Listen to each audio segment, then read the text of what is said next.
Au-delà de la résilience, le chemin stoïcien aujourd'hui. Introduction. Le calme dans l'œil du cyclone moderne. Imaginez le scénario suivant. Vous êtes réveillé par la vibration stridente de votre smartphone. Avant même d'avoir ouvert les yeux, vous êtes bombardé par un flux de notifications. Des mails professionnels urgents, des nouvelles anxiogènes du monde entier, des sollicitations publicitaires ciblées. Votre journée commence dans un état d'hyperconnexion et de sollicitation permanente. Le travail exige une productivité constante, les réseaux sociaux cultivent la comparaison et le FOMO, Fear of Missing Out, l'incertitude économique et écologique plane comme une épée de Damoclès. Cette sensation d'être submergé, de courir sans but sur un tapis roulant qui accélère sans cesse, est le mal-être signature de notre époque. Face à ce tumulte, les réponses conventionnelles, les séminaires sur la positivité toxique, les applications de méditation rapide, la quête incessante du bien-être comme une fin en soi, semblent souvent insuffisantes, voire contre-productives. Elles traitent les symptômes sans s'attaquer à la cause racine, notre perception des événements et notre jugement sur ce qui est véritablement bon ou mauvais. Et si une philosophie née dans les turbulences d'un monde tout aussi chaotique il y a plus de 2000 ans, détenait les clés non pas d'un simple mieux-être éphémère, mais d'une force intérieure inébranlable et d'une paix profonde. Le stoïcisme, souvent mal compris comme une philosophie de l'apathie ou de la suppression des émotions, est en réalité un système pratique et puissant pour naviguer dans les eaux troubles de l'existence. Il ne s'agit pas de devenir une statue de marbre insensible, mais de devenir l'architecte de son propre esprit, le capitaine de son âme au milieu de la tempête. Cet article audio se propose de vous guider à travers les principes intemporels du stoïcisme et de montrer comment, armé de cette sagesse ancienne et validée par la science moderne, vous pouvez cultiver une résilience qui va bien au-delà de la simple endurance. Il s'agit de prospérer, de trouver la sérénité et une force de caractère authentique, non pas en dépit des défis du monde moderne, mais grâce à eux. Les fondements de la forteresse intérieure, la théorie stoïcienne. Aux racines de la sagesse, un bref historique. Le stoïcisme n'est pas né dans le confort d'un bureau, mais dans l'agora athénienne, lieu de débat passionné. Fondé par Zénon de Sicyon vers 300 avant Jésus-Christ, qui enseignait sous le Stoa Poikile, ou portique peint, d'où le nom de l'école, il a été développé par des figures emblématiques dont les écrits résonnent encore aujourd'hui. Sénèque, 4-1 avant Jésus-Christ, 65 après Jésus-Christ, homme d'État, dramaturge et conseiller de l'empereur Néron, a vécu au cœur du pouvoir impérial romain, un environnement notoirement dangereux et corrompu. Ses lettres à Lucilius et ses traités comme De la colère ou De la brièveté de la vie sont des guides pratiques sur la gestion des passions, l'usage du temps et la confrontation à l'adversité. Sa vie même, contrainte au suicide par Néron, fut une démonstration ultime de ces principes. Épictète, 50-135 après Jésus-Christ, partit de l'extrême opposé de Sénèque. Épictète était un esclave. Affranchi, il devint un enseignant respecté. Ses leçons, compilées par son élève Arien dans Le Manuel et Les Entretiens, sont d'une clarté et d'une radicalité frappantes. Il centre sa philosophie sur un principe simple mais profond. Il y a des choses qui dépendent de nous et d'autres qui n'en dépendent pas. Marc Aurèle, 121 à 180 après Jésus-Christ, l'empereur lui-même. Au sommet du pouvoir terrestre, confronté à des guerres incessantes, des trahisons et une peste dévastatrice, Marc Aurèle tenait un journal personnel, « Pensez pour moi-même ». Ce n'était pas un livre destiné à la publication, mais un exercice quotidien de rappel à l'ordre, un dialogue avec lui-même pour rester vertueux, juste et serein face à des responsabilités écrasantes. Ces trois hommes, issus de conditions sociales radicalement différentes, ont tous trouvé dans le stoïcisme le même cadre pour vivre une vie bonne. Leur exemple prouve que cette philosophie est universelle, applicable par l'esclave comme par l'empereur. Le pilier central, la dichotomie de contrôle. La pierre angulaire de tout l'édifice stoïcien est le principe énoncé par Épictète. C'est le filtre le plus fondamental à appliquer à toute situation.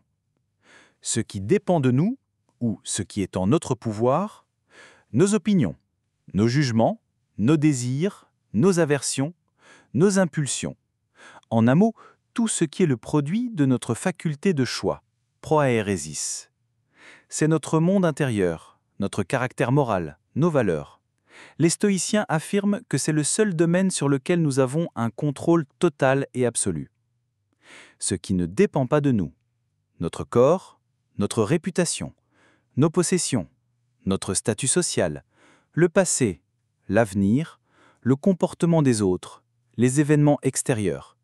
Ces choses sont externes et sont soumises aux caprices de la fortune, fortuna, au destin ou aux actions d'autrui. Nous pouvons y influencer certains éléments par nos actions, mais nous n'en avons jamais le contrôle ultime. L'erreur fondamentale est la source de toute souffrance. Selon les stoïciens, notre malheur provient de notre tendance persistante à investir notre énergie émotionnelle et notre sentiment de bien-être dans la deuxième catégorie. Nous désirons ardemment une promotion, externe. Nous craignons un diagnostic médical, externe. Nous nous mettons en colère contre les embouteillages, externes. En agissant ainsi, nous remettons les clés de notre bonheur à des forces que nous ne maîtrisons pas, nous condamnant à une vie d'anxiété, de frustration et de déception. L'application moderne. Avant une présentation importante, un stoïcien se concentrera non pas sur le résultat, obtenir le contrat, externe, mais sur la seule chose qu'il contrôle, la qualité de sa préparation, la clarté de son speech, son intégrité, son effort. Il fait de son mieux et accepte sereinement le résultat, quel qu'il soit. Cette attitude ne mène pas à la passivité, mais à une action déprise de l'anxiété de l'échec.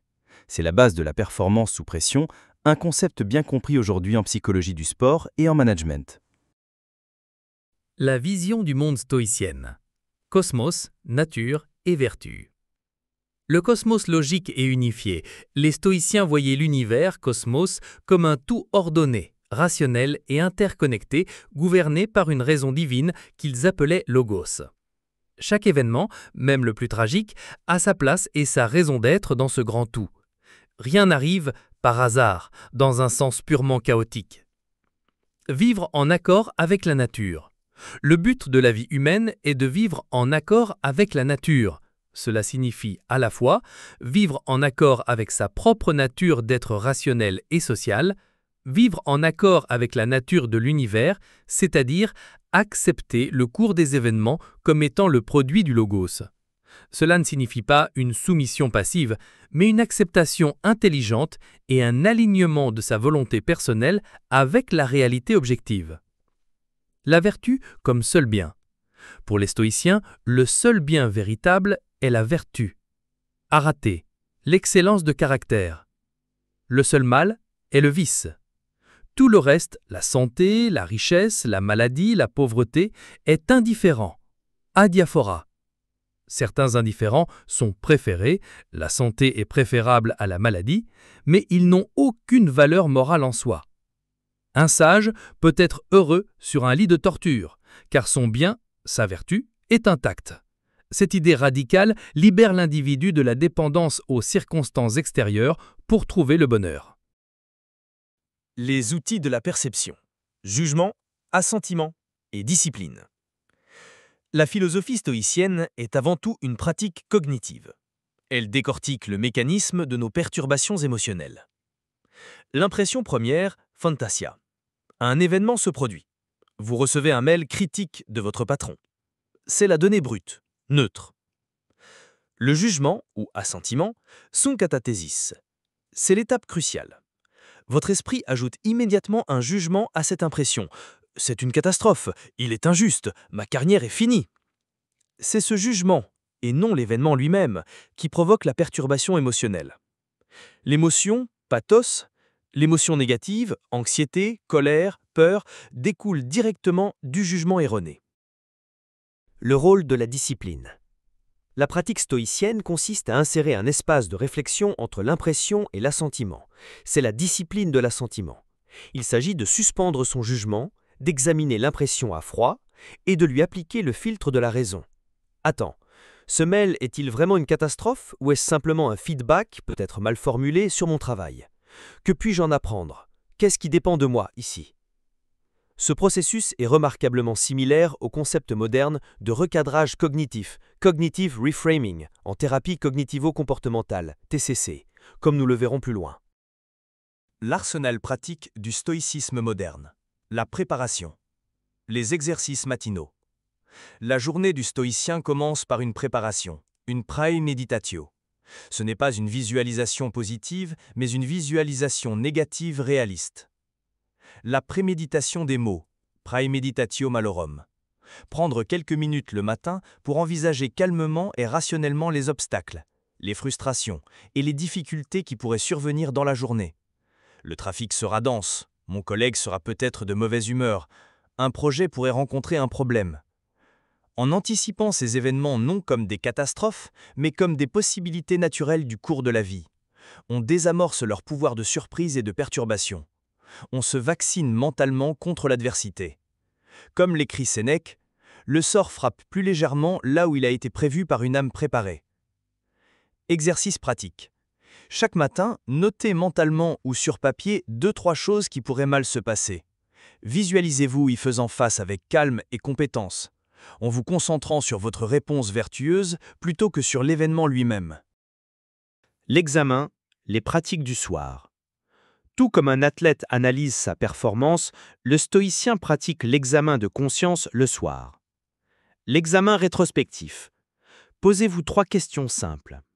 1. Sur quoi ai-je exercé mon contrôle aujourd'hui? Ou ai-je bien ou mal utilisé mon pouvoir de choix? 2. Quels jugements erronés ont déclenché en moi de la colère, de l'envie ou de l'anxiété? 3. Comment pourrais-je m'améliorer demain? Quels défauts spécifiques puis-je travailler? Cet exercice, recommandé par Sénèque, n'est pas un exercice d'autoflagellation, mais un audit bienveillant et objectif visant à progresser continuellement dans l'art de vivre. Cultiver la perspective, la vue d'en haut et le contrôle du désir. La vue d'en haut, view from above. Cet exercice, évoqué par Marc Aurèle, consiste à prendre du recul mentalement. Imaginez-vous vous élever au-dessus de votre situation immédiate, voir votre ville, votre pays, la planète, le système solaire. Vos problèmes, vos querelles, vos ambitions semblent soudainement minuscules, presque insignifiants à cette échelle. Ce n'est pas pour les minimiser, mais pour les remettre dans leur juste perspective, dissiper l'urgence artificielle que notre ego leur confère et retrouver un sentiment de connexion avec le grand tout. La discipline du désir et de l'aversion. Il s'agit d'aligner ses désirs et ses aversions sur le champ de ce qui dépend de nous. Désirer uniquement agir avec vertu, raison et justice. Éviter seulement la tentation de agir avec vice, irrationalité et injustice. Pour le reste, accepter ce que le destin apporte avec équanimité. Cela ne signifie pas ne rien vouloir, mais vouloir les bonnes choses pour les bonnes raisons. Renforcer le caractère. L'obstacle est le chemin, et l'amor fati. L'obstacle est le chemin. Ce principe, popularisé par l'auteur moderne Ryan Holiday, est purement stoïcien. Il transforme la perception de l'adversité. Un obstacle n'est plus une barrière qui bloque le chemin, mais devient le chemin lui-même. La difficulté est une opportunité déguisée pour exercer sa force, sa patience, sa créativité et sa vertu. Le projet qui échoue devient une leçon, la critique une chance de s'améliorer, la perte un rappel de ce qui compte vraiment. Amor fati, l'amour du destin. Poussant le principe plus loin, Nietzsche, influencé par les stoïciens, a forgé cette phrase qui encapsule une attitude stoïcienne parfaite. Il ne s'agit pas seulement d'accepter passivement ce qui arrive, mais de l'aimer, parce que c'est votre destin, le matériau brut de votre vie. Comme l'écrit Marc Aurèle, un obstacle à l'action fait avancer l'action. Ce qui fait obstacle devient le chemin. Chaque événement, surtout les plus difficiles, est une pièce nécessaire du puzzle de votre développement. La science derrière la sagesse, validation empirique du stoïcisme. La psychologie moderne, notamment les courants cognitivo-comportementaux, redécouvre et valide scientifiquement les intuitions des stoïciens. La thérapie cognitivo-comportementale, TCC, le stoïcisme en blouse blanche. Le fondateur de la TCC, le psychiatre Albert Ellis, a explicitement reconnu sa dette envers les philosophes stoïciens, notamment Épictète. Aaron T. Beck, autre pionnier de la TCC, a développé des modèles presque identiques. Le modèle ABC de Ellis. A. Adversity, l'événement déclencheur, l'impression stoïcienne. B. Beliefs, les croyances et jugements irrationnels que nous avons sur l'événement, l'assentiment stoïcien. Et C. Consequences, les conséquences émotionnelles et comportementales, l'émotion pathologique stoïcienne.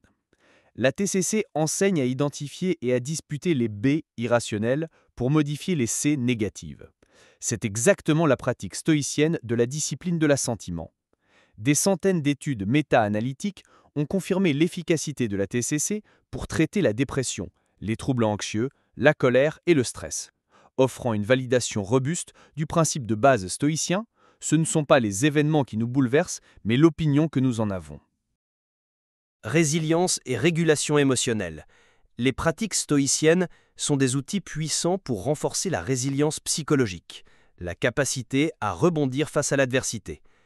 La préméditation des mots est une forme d'exposition cognitive qui réduit l'impact émotionnel des événements négatifs en brisant le cycle de l'évitement et de la surprise. La dichotomie du contrôle réduit le sentiment d'impuissance, learned helplessness, et réoriente l'énergie vers l'action efficace, un facteur clé de la résilience. La réévaluation cognitive, recadrage, est identifiée en neurosciences comme l'une des stratégies de régulation émotionnelle les plus saines et efficaces. Elle active le cortex préfrontal, siège de la raison, et module l'activité de l'amygdale, siège de la peur et des réactions de stress. Neurosciences et philosophie, le cerveau stoïcien. Les IRM fonctionnels commencent à montrer comment des pratiques inspirées du stoïcisme modifient physiquement le cerveau. Renforcement du cortex préfrontal, CPF. Les exercices de raisonnement, de recadrage et de prise de décision vertueuse renforcent les réseaux neuronaux du CPF, associés au contrôle exécutif et à la modulation des émotions. Modulation de l'amygdale. Une pratique régulière de l'acceptation et de recadrage semble réduire la réactivité de l'amygdale aux stimuli perçus comme menaçants, conduisant à des réponses au stress plus équilibrées. Neuroplasticité. En s'engageant consciemment dans de nouvelles façons de penser, nous sculptons littéralement notre cerveau.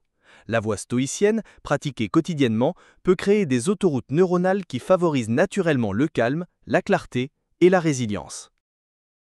Être stoïcien au XXIe siècle, défi, critique et application concrète.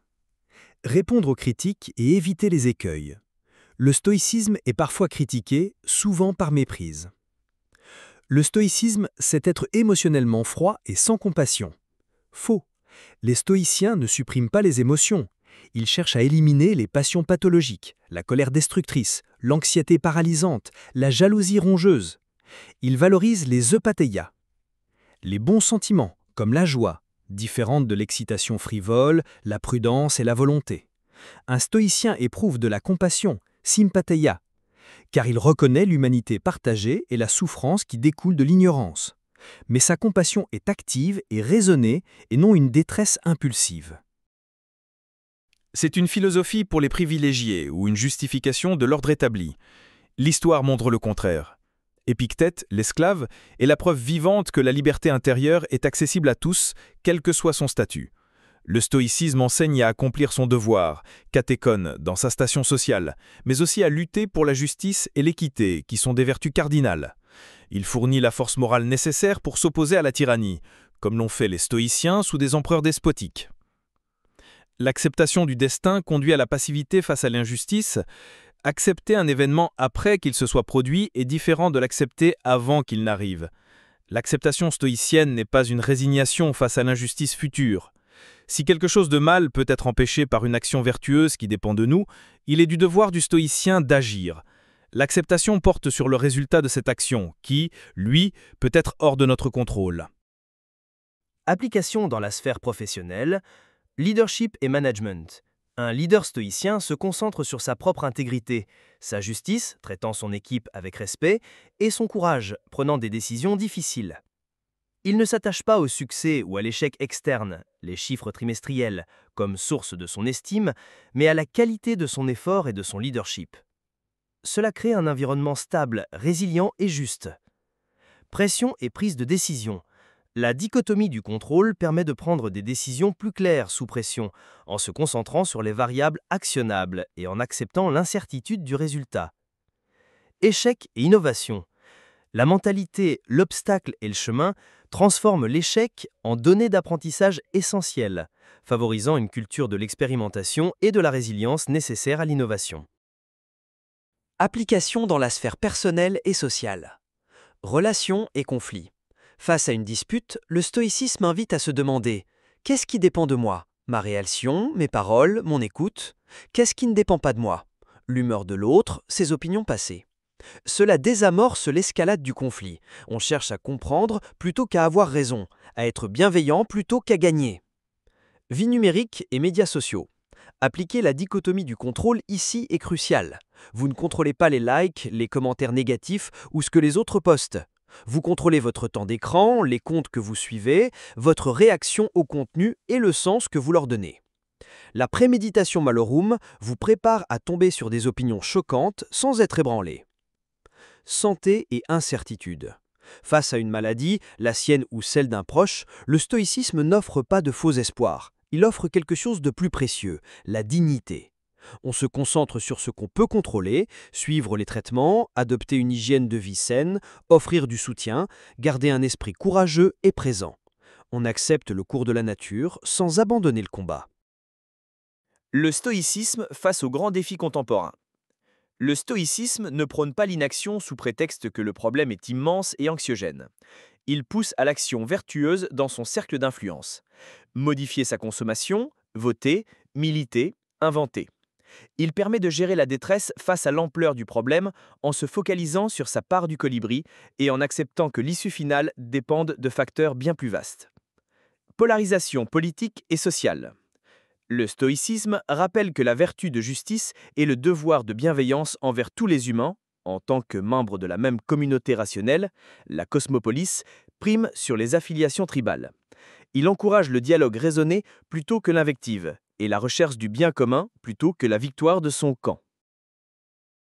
Conclusion, la forge du caractère. Le stoïcisme n'est pas une potion magique qui fait disparaître les problèmes, c'est une forge. Il utilise les difficultés de la vie, les échecs, les frustrations, les injustices, les pertes, comme le feu et l'enclume, qui permettent de forger un caractère solide, flexible et résilient. Dans un monde qui valorise l'extérieur, l'image, la possession, le statut, au détriment de l'intérieur, le chemin stoïcien propose un retour radical à l'essentiel, la maîtrise de soi, la raison, la justice, le courage et la sagesse. Il ne promet pas une vie sans douleur, mais une vie sans souffrance inutile causée par nos propres jugements erronés. Il ne promet pas le bonheur comme un état d'euphorie permanent, mais le deimonia, la flourishing, l'épanouissement, qui est la conséquence naturelle d'une vie vécue avec vertu et en accord avec la nature. Comme le rappelait Marc Aurèle à lui-même dans ses écrits les plus intimes, « Tu as pouvoir sur ton esprit, pas sur les événements extérieurs. Réalise cela et tu trouveras la force. »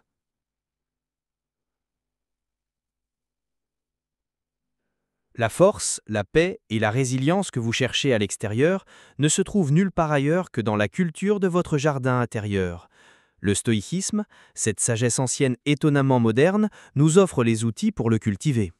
Le travail commence maintenant par un seul choix, une seule pensée à la fois.